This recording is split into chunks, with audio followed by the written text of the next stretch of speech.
Argentina supporter. আমি চাই Messi যাতে আরেকটা ওয়ার্ল্ড কাপ জিতে এবং রিটায়ার হয়ে যাচ্ছে, তো এরপর আমি স্পেন সাপোর্ট করব। হ্যাঁ, আমার জন্য খুব একটা সমস্যার সময় হয়ে যাবে। স্পেন ভার্সেস আর্জেন্টিনা যখন খেলবে তখন আমি খুব কঠিন একটা সময়ের মধ্যে থাকবো। আমি মন থেকে আসলে মানে আমি চাই যে মেসি আবার মানে ওয়ার্ল্ড কাপটা জিতুক। তবে লামিন ইয়ামালকে তো ভালো লাগে আমার অনেক। আই গেস লামিন ইয়ামাল পরের বার জিততে পারবো, ও তো এখন ইয়াং সো ইয়াং। অনেক পছন্দ করে দেখেন না, মানে খুব লাইফের কঠিন একটা সিচুয়েশনে মানুষ তাকে ফোন দেয়, যাকে মানুষ পছন্দ করে তাকে ফোন দেয়। তো আমি তাকে ফোন দিয়েছি এবং সেও আলহামদুলিল্লাহ আমাকে ভালো একটা সাপোর্ট দেওয়ার আইডিয়া দিয়েছে যে আমরা এটা নিয়ে পরে বসবো কথা বলার পর।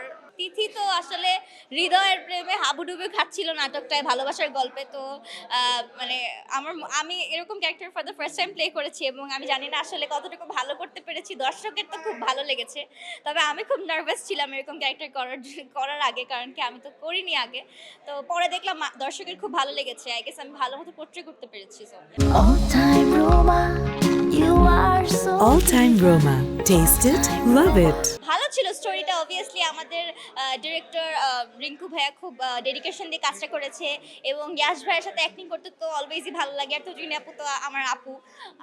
সো খুব ভালো ছিল, খুব কমফোর্টেবল ছিল সব কিছু। আর আমাদের তো স্টোরিটাও খুব সুন্দর ছিল। অর্ক ভাই লিখেছে আর রাফাত ভাইয়া আমাদের লিখেছে। সো অবভিয়াসলি এত জ্ঞানী মানুষদের আইডিয়া নিয়ে তো একটা ভালো জিনিসই হবে।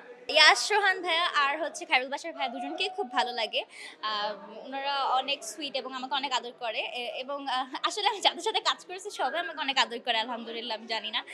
আর সো খায়রুল বাশার ভাইয়ের সাথে অ্যাক্টিং করলে অনেক কিছু শেখা যায়, ইয়াশ ভাইয়ের সাথে অ্যাক্টিং করলে অনেক কিছু শেখা যায়। মজা লাগছে, চ্যালেঞ্জিংও লাগছে যে দর্শককে ইমপ্রেস করতে পারবো নাকি। আশা করি করতে পারবো, কারণ কি সবাই চায় আমাকে ওরকম নায়িকা ক্যারেক্টারে দেখতে। এখন কমেন্টস পড়ে বুঝতে পারলাম যে মানুষ আসলে অনেক চায় যে আমি সাথে নায়িকা ক্যারেক্টার করি এবং আশা করি যে আরও নিজেকে ভালো মতো গ্রুম করে আপনাদের মনের ইচ্ছা পূরণ করতে পারবো। আমার হচ্ছে গ্যাপ দিতে হতো, এখন যেহেতু আমার এসএসসি শেষ, সো আমি একদম ফ্রি।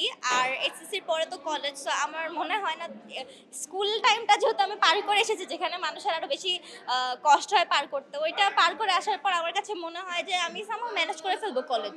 এসএসসি রেজাল্টের জন্য টেনশন হচ্ছে। আর্জেন্টিনা জিতলে আর কি আমার কি হবে, আমি খুশি হব, কিন্তু এসএসসি রেজাল্টটা যাতে ভালো হয় এবং আমার প্রতি যারা হোপস রেখেছেন তাদেরকে যাতে আমি দুই দিক দিয়ে স্যাটিসফাই করতে পারি। যেমন আমার ফ্যামিলি, আমি পড়ালেখার দিক দিয়ে যাতে তাদেরকে স্যাটিসফাই করতে পারি এবং অ্যাক্টিংয়ের দিক দিয়েও স্যাটিসফাই করতে পারি। আর আমার মা বাবা আমাকে অলওয়েজ বলেছে তুমি কখনো লাইফে একটা কিছু করে থাকতে পারবে না, তোমার সব কিছু করতে হবে।